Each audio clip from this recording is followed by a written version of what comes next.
It's really one of the highest honors in sports to get a call to your national team, I would believe, and I'm here with Kelsey Reznick from Drums, plays high school field hockey for Wyoming Seminary, and you received that call. That really is. Anytime I said I'm a big soccer fan, and every time anybody talks about that, they're just so humbled and excited. And did you feel the same way? I mean, is this one of the, might be a dumb question, bigger moments in your lifetime? Yeah, I'm really excited. This is probably one of the best moments that I've experienced in a while.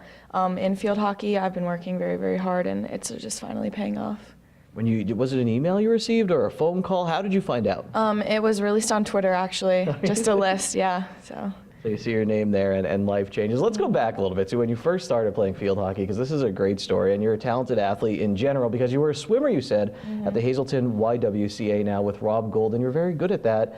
Came to your dad and said, Dad, hey, can I play field hockey? And he wasn't too gung-ho at first. No, at first I didn't think he was going to let me play. I got a flyer from my elementary school in 4th grade, and I just went to him and asked him to play. And at first I didn't think he'd say yes, but he finally agreed, and I'm happy he did. So.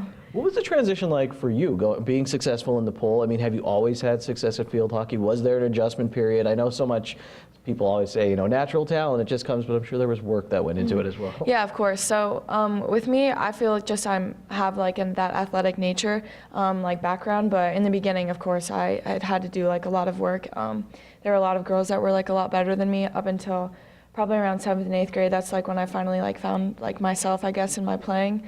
That's when I took it a lot more seriously, and I changed clubs, and I started working in the Futures program, and that's like what helped me get to this point today.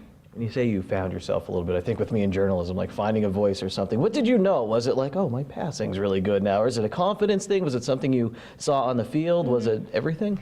So a lot of times, a lot of girls, like when you get to this like higher national level, they look for like flashy stick skills and stuff. But like as I've gone through the process, my coaches have noticed, and what makes me, I guess, like stand out from people is I have a good hockey IQ, and that's kind of what I use to my strength. Like I know where people are on the field, and I work on making other people look good, which in turn makes myself look good. So when you're making a decision, when you're looking at high schools, you choose Wyoming Seminary, great academics, athletics as well, very well-known field hockey program there. You said that was an adjustment too, though, for you, leaving behind the Hazelton Area School District. Yeah, of course. At first, I didn't think I wanted to go because I have so many good friends at Hazelton, and I still talk to them, but it was probably one of the best decisions that I've made. There's so many nice people there, and there's a really good support system that's helped me get to where I am right now. Going through all this, how much do you think it helped prepare you making the change to Wyoming Seminary, make the change from swimming to field hockey, get acclimated, and maybe not be so intimidated when you're going in a pool of girls competing for, you know, a few spots on a national team? Yeah, of course. So at SEM, they do a lot of social connectedness because we have people from all over the world, so that's a big thing that they incorporate in their academics. So that helped me a lot going into girls, a pool of girls that I didn't really know at first, and a lot of them are like my really good friends now. You were telling me your position. So in high school at Wyoming Seminary, you're playing center forward, roamer. If I get any of this wrong, correct me. More toward the front of the field, more offensive, yes. Maybe? Okay. So then for your travel team, you're playing in the midfield? Yep. And now at the U.S. national team, you'll be playing in the back more deep. How does this happen? I mean, you seem very versatile then. Yeah. So I've usually played the center mid position. I played that for high school, but this year they moved me to forward, and in this program, I was usually again playing in the mid position, but they moved me to the backfield, and I've been talking to people, some like recent coaches, and they've said like they can see me in the backfield. So I think that might be where my niche is. So.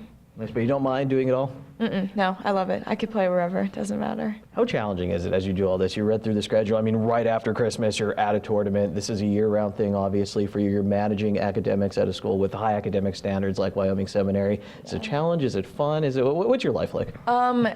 It's very busy. You can ask any of my friends. I don't have a lot of social time. I do make time for my friends, but I'm very busy with field hockey, and then I do physical training, and I have school and homework, and it's a lot of late nights, but it all pays off. It's worth it. What do you do to relax? I mean, is there something? Are you into something? Do you watch Netflix every now and then? How do you unwind? I sometimes watch Netflix. I don't have any time, honestly. I like to sleep. When I get sleep, that's a good thing. So. What advice are you given, or do you still think about from like a coach or your parents or something that still goes in your brain as you move through all these levels? High school, you play for a state championship, you're going to a national team. So my club coach, Brian Hope, he always tells me to keep it simple because, like I said before, I'm not like a super flashy player. That's not who I am. Like, I work to make other people look good. And when I start getting in my head and like trying to like impress people, that's when like things don't go my way. And as long as I keep it simple and play my game, that's when I do the best. Hold it together. First time you hear that national anthem on the field as a member of the national team. It's going to be awesome. Kelsey, thank you so much for your time, and please come back, keep us updated on what's going on with your career.